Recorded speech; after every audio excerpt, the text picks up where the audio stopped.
नमस्कार साथियों, आज की जो समीक्षा का टॉपिक है समुद्री रणनीति का प्रमुख केंद्र ग्रेट निकोबार। आज हम चर्चा करेंगे ग्रेट निकोबार के समुद्रिक रणनीति। मेरी यह समीक्षा छात्रों के लिए है और ये जो समीक्षा है ये छात्रों के लिए बहुत ही महत्वपूर्ण है। सदियों पहले कौटिल्य ने कहा था कि जो राज्य अपनी सीमाओं, साझेदारियों और व्यापार मार्गों की सुरक्षा नहीं करता वह अपने भविष्य को भी सुरक्षित नहीं रख सकता। कौटिल्य की यह सीख आज कहीं अधिक प्रासंगिक हो गई है। आज देशों की परीक्षा केवल उनकी अर्थव्यवस्था के आकार या सैन्य ताकत से नहीं हो रही, बल्कि इससे हो रही है कि वे भूगोल को कितना अच्छी तरह समझते हैं। जी हाँ, आज के समय में जो लड़ाई हो रही है ना, वो जियो पॉलिटिकल हो गई है। आप चाहे हॉर्मुज़ की लड़ाई देख लो जो खाड़ी देशों में हुआ, चाहे कहीं के भी, उसमें जियो पॉलिटिकल लड़ाइयाँ ज़्यादा होती जा रही हैं। जियो पॉलिटिकल लड़ाइयाँ इस वजह से हो रही हैं क्योंकि उससे अर्थव्यवस्था पर भी फ़र्क पड़ता है, राजनीति पर भी फ़र्क पड़ता है, एक स्टेबल कंडीशन पर भी फ़र्क पड़ता है और वो आंतरिक कलह भी बना देता है। तो इस प्रकार से वो सब पर इफेक्ट डाल देता है। तो जियो पॉलिटिकल लड़ाइयाँ आज के समय में बहुत ज़्यादा होती जा रही हैं। भविष्य का कितना सही अनुमान लगाते हैं कि अवसर के खतरे में बदलने से पहले कितनी तेज़ी से निर्णय लेते हैं। ग्रेट निकोबार परियोजना भारत के लिए ऐसी ही एक बड़ी परीक्षा है। इस क्षेत्र को दशकों से उसके हाल पर छोड़कर उपेक्षित बना दिया गया था। स्वतंत्रता के पश्चात भी लंबे समय तक भारत का सामरिक सोच मुख्य रूप से स्थल आधारित रहा, जबकि इस दौरान दुनिया बहुत बदल गई थी। अब ये स्थल आधारित क्यों रहा? क्योंकि हमारी जो सोच थी कि समुद्र की तरफ ना जाएंगे, उससे हमारा कोई फ़ायदा नहीं था। पुराने विचार थे, खेती करने वाले लोग थे, समुद्र की तरफ ना जाने वाले लोग थे। अब तो जबकि राजा चोल जो काफ़ी अच्छे शासक रहे हैं, उनका विस्तार कितना ज़बरदस्त रहा है, लेकिन इसके बावजूद भी प्रेरणा नहीं मिली उससे, जबकि इस दौरान दुनिया बहुत बदल गई है।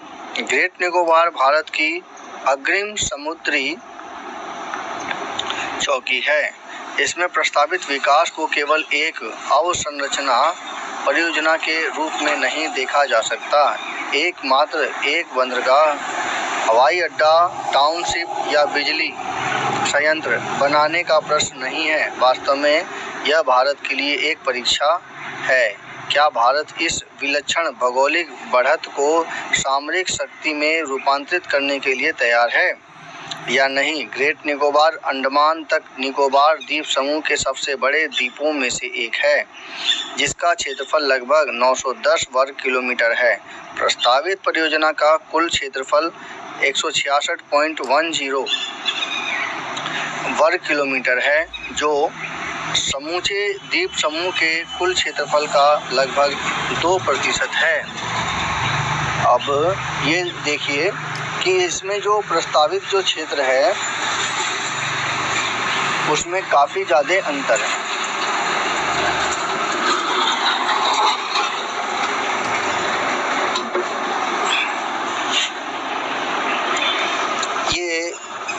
ये जो क्षेत्रफल है 166.10 लगभग 150 किलोमीटर से ऊपर का ये जो क्षेत्र है जिसमें परियोजना बनाई गई है। और सच बताऊं तो जिस तरह का वहाँ का वातावरण है उस हिसाब से तो ये बहुत ज़्यादा क्षेत्र है। इसमें से 130.75 वर्ग किलोमीटर वन भूमि को परियोजना के लिए उपयोग में लाने का प्रस्ताव है, जो द्वीप समूह के कुल वन क्षेत्र का लगभग 1.82% है। यह हिस्सा दक्षिण पूर्व एशिया के निकट स्थित है तथा मलक्का स्ट्रेट, 60 चैनल, सुंडा स्ट्रेट और लोबोक स्ट्रेट जैसे प्रमुख वैश्विक समुद्री मार्गों के समीप आता है। अब देखिए कितने महत्वपूर्ण जगह पर है मलक्का स्ट्रेट, 60 चैनल, सुंडा स्ट्रेट और लोबोक स्ट्रेट। इन स्टेटों से व्यापार बहुत अच्छा होता है। आने जाने वाले जो यात्री होते हैं इन्हीं रास्तों से होके जाते हैं, इसकी वजह से इसका महत्व है। और वहाँ पर ये अगर निकोबार का द्वीप समूह अपना टारगेट पूरा हो जाए तो कितनी ज़बरदस्त बात होगी। सामरिक दृष्टि से देखें तो इस क्षेत्र को भारत के पूर्वी समुद्री चौकी की संज्ञा दी जा सकती है। इसका महत्व तब और स्पष्ट हो जाता है जब इसे केवल भूभाग के दृष्टिकोण से नहीं बल्कि महासागरीय रणनीति के व्यापक परिप्रेक्ष्य से देखा जाए। जिस तरह से हिंद महासागर क्षेत्र अब एक बड़ी वैश्विक प्रतिस्पर्धा का हिस्सा बन चुका है, उसे देखते हुए भविष्य की रणनीति के लिहाज से इस क्षेत्र को महत्ता और बढ़ गई है। देखिए, महत्ता और बढ़ गई है, लेकिन साथ में ये भी ध्यान रखना है कि वह जो वहाँ पर स्पाइसेस पाए जाते हैं उसको किस प्रकार से संरक्षित किया जाए। बजाय आप वहाँ पर इतने किलोमीटर का एरिया आप विकसित कर रहे हैं, अगर वहाँ पर वो वहाँ पर बजाय बिल्डिंग बनाएं या कोई शहर बसाएं, उससे बढ़िया है कि पानी की जो बड़ी बड़ी जहाज़ें जो कंपनियों की होती हैं वो वहाँ पर लाएं और वहाँ उन्हें स्टेबल कर दें। उससे स्पाइसेस भी बच जाएगी और वातावरण भी दूषित नहीं रहेगा। वातावरण जो 150 किलोमीटर का एरिया है वो पूरा मतलब कहना चाहिए वहाँ से स्पाइसेस जो होंगे वो चेंज हो जाएंगे। हम तो ये कहते हैं कि वहाँ पर वायु के लिए प्रबंधन हो, मतलब वायु अड्डा हो या हवाई अड्डा हो, वहाँ पर हो। इसके अलावा आर्मी कैंट हो, लेकिन वो पर्यावरण का संरक्षण सबसे महत्वपूर्ण हो ताकि किसी भी प्रकार का नुकसान ना हो और बाकी लोगों के रहने के लिए आपका पानी के जहाज़ जो बड़े बड़े हैं और बाज़ार भी उनमें आसानी से बनाया जा सकता है। और इसके अलावा खाना पीने की व्यवस्था भी उन्हीं रुकी हुई पानी के जहाज़ों में आसानी से की जा सकती है। बस केवल उन्हें स्टेबल रखने की सिचुएशन इस प्रकार से बनानी होगी ताकि वो कोस्टल रीजन में अटैच हो सके। इससे फ़ायदा ये होगा कि एक बना बनाया घर जो कि शिप के अंदर ही होगा और वो वहाँ पर स्टेबल हो सकता है। कभी बाई चांस कोई सुनामी भी आई तो वो पानी की जहाज़ जो वहाँ पर किनारे रुकी रहेगी वो वहाँ पर स्थिर रह सकता है या अवसर मिलने पर वो वहाँ से जा भी सकता है। इस प्रकार से अगर स्थिति को बनाया जाए तो उससे व्यापार भी मजबूत होएगा और लोगों की वहाँ पर स्टेबिलिटी भी अच्छी बन पाएगी, रहन सहन की भी वैल्यू बन जाएगी और एक अच्छा बाज़ार भी बन जाएगा उन्हीं पानी के जहाज़ों के ऊपर। इसके अलावा उसी पानी के जहाज़ों में ही कंपनियां भी स्थापित हो सकती हैं। वेस्ट मटेरियल एक सही दिशा में सही तरीके से इकट्ठा भी किया जा सकता है जिसका उपयोग किया जा सकता है और वेस्ट मटेरियल को आसानी से दूसरी जगह पर डंप भी किया जा सकता है। बजाय वो ज़मीन पर डालने, ज़मीन को डालते ही ज़मीन पूरी तरह से ख़राब होनी शुरू हो जाएगी और सेम वही प्रॉब्लम जो सभी जगह होती है वहाँ पर भी दिखने लगेगी। तो ज़्यादा अच्छा है बजाय वहाँ पर स्थायी बस्ती बसाने के अगर एक पानी की जहाज़ ला करके अगर वहाँ पर अस्थायी बस्ती बना करके हम ज़्यादा उपयोग सही समय पर सही तरीके से और कम समय में सही तरीके से उपयोग आसानी से किया जा सकता है और इससे वन कटाव भी कम होगा और भी बहुत सारे फ़ायदे होंगे।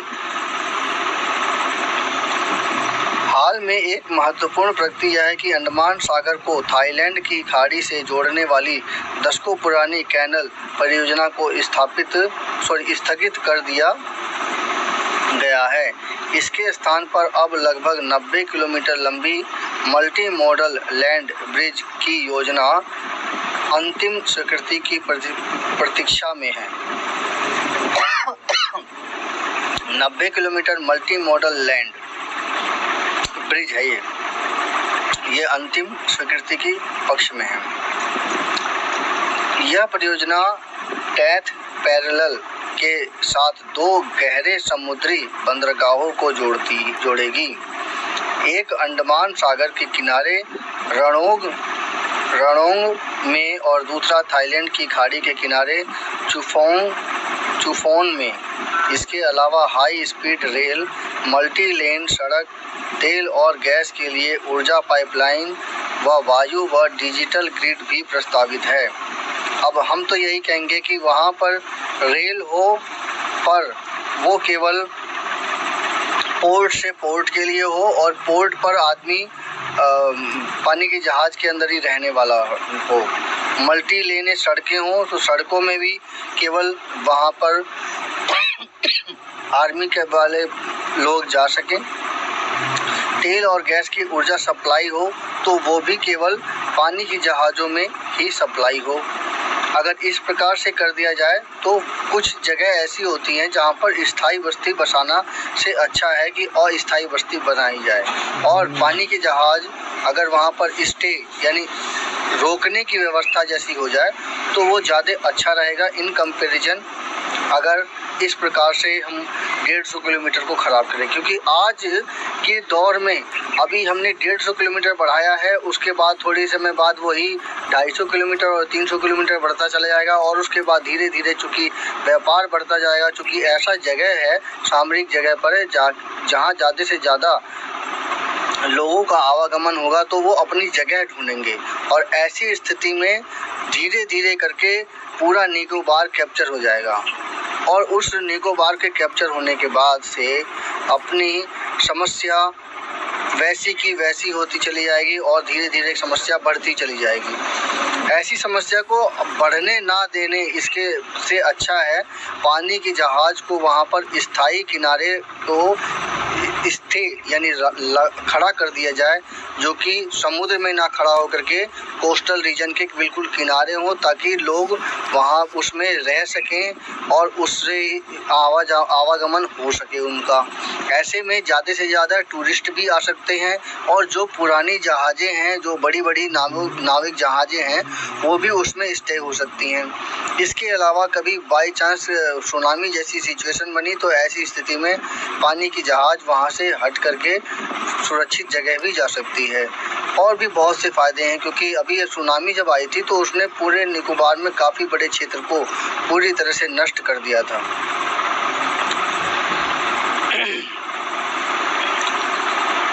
आर्थिक शक्ति का केंद्र सीधे अंडमान बेसिन की ओर स्थानांतरित कर रहे हैं।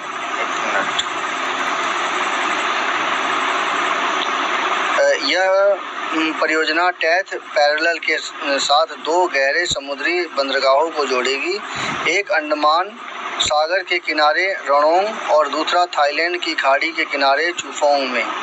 इसके अलावा high speed rail, multi lane सड़क, तेल और गैस के लिए ऊर्जा पाइपलाइनें व वायु और डिजिटल ग्रिड भी प्रस्तावित है।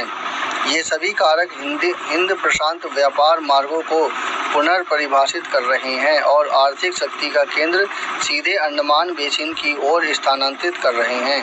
मलाक्का स्ट्रेट की बात करें तो यह विश्व की सबसे महत्वपूर्ण सामुद्रिक चेक पॉइंट में से एक है।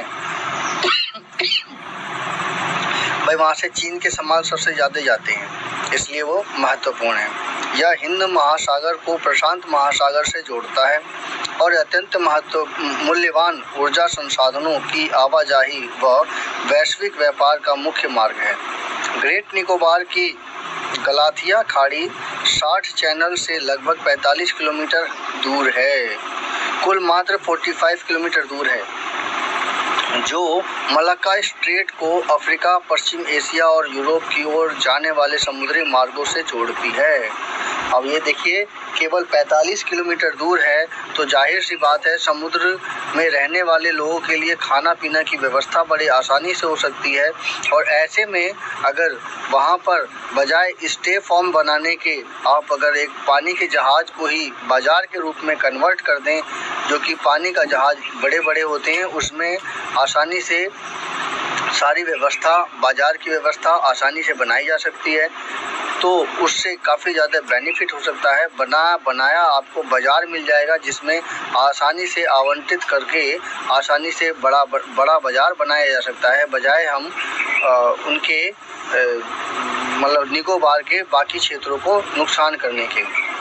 अनुमान है कि हर साल लगभग 1 लाख जहाज मलक्का स्ट्रेट 60 चैनल मार्ग से गुजरते हैं।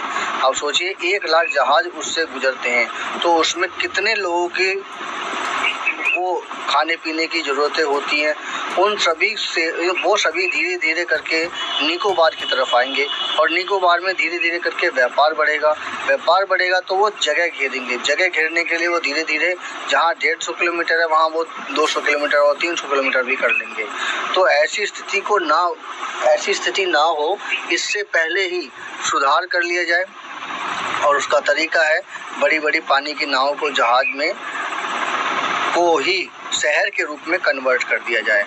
मलक्का सुंडा और लोबोंग जैसे सामरिक चौक पॉइंट के निकट होने के कारण यह द्वीप भारत को अत्यंत महत्वपूर्ण सामरिक बढ़त प्रदान करता है। कोई भी गंभीर सामुद्रिक शक्ति ऐसे भौगोलिक तथ्यों की उपेक्षा करने का जोखिम नहीं उठा सकती। नेशनल ग्रीन ट्रिब्यूनल यानी NGT ने समुचित जांच पड़ताल और आपत्तियों के निस्तारण के बाद यह स्वीकार किया कि यह परियोजना केवल द्वीप और उसके आसपास के सामरिक क्षेत्र के आर्थिक विकास के लिए ही नहीं बल्कि राष्ट्रीय सुरक्षा और वैश्विक प्रभाव के लिए भी अत्यंत महत्वपूर्ण है। सामुद्रिक शक्ति केवल भूगोल से ही नहीं बनती, यह भौगोलिक परिस्थितियों का उपयोग करने की आवश्यक क्षमता विकसित करने से निर्मित होती है। अब ये देखिए भौगोलिक परिस्थितियों की आवश्यकता की क्षमता को विकसित करने से भी होती है, ये बिल्कुल सच बात है।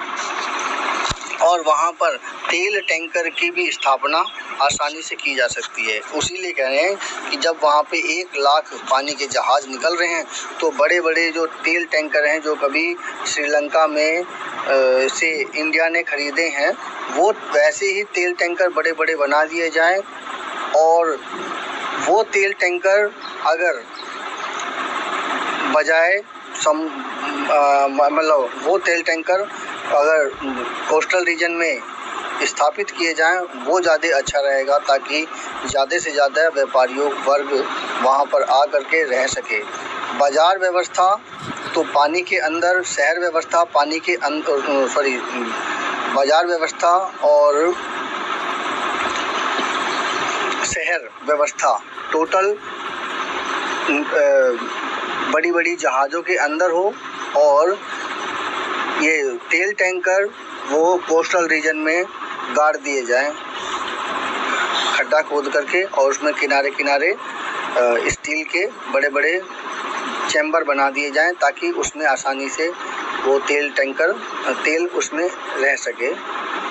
वो ज़्यादा अच्छा रहेगा जिससे कि 1 लाख जो पानी के जहाज़ जा रहे हैं उनके भी तेल की आपूर्ति आसानी से हो सकती है। नेशनल ग्रीन ट्रिब्यूनल्स यानी NGT ने समुचित जांच पड़ताल और आपत्तियों की निस्तारण के बाद यह स्वीकार किया है कि यह परियोजना केवल द्वीप और उसके आसपास के सामरिक क्षेत्र के आर्थिक विकास के लिए ही नहीं बल्कि राष्ट्रीय सुरक्षा और वैश्विक प्रभाव के लिए भी अत्यंत महत्वपूर्ण है। राष्ट्रीय सुरक्षा के लिए भी यह महत्वपूर्ण है। सामुद्रिक शक्ति केवल भूगोल से नहीं बल्कि भौगोलिक परिस्थितियों के उपयोग के आवश्यक क्षमता विकसित करने से निर्मित होती है। ग्रेट निकोबार भारत को यह सब एक संतुलित और विशिष्ट भारतीय दृष्टिकोण के साथ साकार करने का अवसर प्रदान करता है।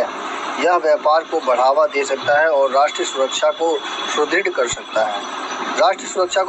सकता है। लेकिन ऐसा ना हो कि अरावली पहाड़ी की तरह हो जाए हाल कि जनता भी वहीं रह रही है और व्यापारी वर्ग भी यहीं रह रहा है और सरकार कह रही है कि अरावली पहाड़ी को डैमेज ना किया जाए और जनता में जो खनन करने वाले जो अवैध चोरी करने वाले हैं वो जा कर के धीरे धीरे करके पूरा अरावली खाली कर दी। पहाड़ी को उन्होंने प्लेन बना दिया और जनता कह रही है कि हमारा दोष है, जनता कह रही है कि सरकार का दोष है और सरकार कह रही है कि जनता का दोष है। तो ऐसी स्थिति ना बने इससे पहले ही सरकार इस प्रकार के कदम उठाए कि जनता को यानी जनता का जो शहर है वो पानी के जहाज के अंदर ही बने, जिससे कि ज़्यादा से ज़्यादा व्यापार हो और राष्ट्रीय सुरक्षा के लिए कोई खतरा भी ना हो। विदेशी ट्रांसशिपमेंट केंद्रों पर निर्भरता कम कर सकता है, साथ ही भारत की सामुद्रिक पहुंच को विस्तारित कर सकता है तथा दक्षिण पूर्व एशिया के लिए एक प्रवेश द्वार और व्यापक हिंद प्रशांत क्षेत्र के लिए एक सामरिक मंच के रूप में कार्य कर सकता है। ग्रेट निकोबार में एक ट्रांसशिपमेंट पोर्ट भारत की उस सामग्री पर निर्भरता को कम कर सकता है जिसे वर्तमान में विदेशी बंदरगाहों के माध्यम से ट्रांसशिप किया जाता है। इस परियोजना से आपूर्ति श्रृंखला सुदृढ़ होगी, निवेश आकर्षित होगा, रोजगार के अवसर सृजित होंगे और भारत को अपनी सामग्री की आवाजाही पर अधिक नियंत्रण और निश्चितता प्राप्त होगी। निसंदेह ग्रेट निकोबार पर्यावरणीय दृष्टि से अत्यंत संवेदनशील क्षेत्र है। इस स्तर की किसी भी परियोजना को पारिस्थितिकी सावधानी, कानूनी अनुपालन, वैज्ञानिक निगरानी और हर संभव उपायों के साथ लागू किया जाना चाहिए। विकास लापरवाह नहीं हो सकता, लेकिन पर्यावरणीय संवेदनशीलता को सामूहिक चिंतन पर स्थायी वीटो का आधार भी नहीं बनाया जा सकता। इस संदर्भ में वास्तविक चुनौती राष्ट्रीय सुरक्षा को पर्यावरणीय उत्तरदायित्व के साथ आगे बढ़ने की दिशा में संतुलन साधने की है। मेरी समीक्षा कैसी लगी कृपया कमेंट कीजिए, मेरे इस चैनल को सब्सक्राइब कीजिए। ये समीक्षा एग्ज़ाम वालों के लिए बहुत ही महत्वपूर्ण है, क्योंकि इस समय ग्रेट निकोबार के डेवलपमेंट का प्रोग्राम चल रहा है, जो कि बहुत ही इम्पोर्टेंट है व्यापारिक मत के लिए। और इसमें पूछे गए प्रश्न कि कौन कौन से स्टेट के पास से आपका निकोबार पास पड़ रहा है, वो पेपर में आ सकता है। इस तरह के समीक्षा हमारे इस चैनल पर मिलती है।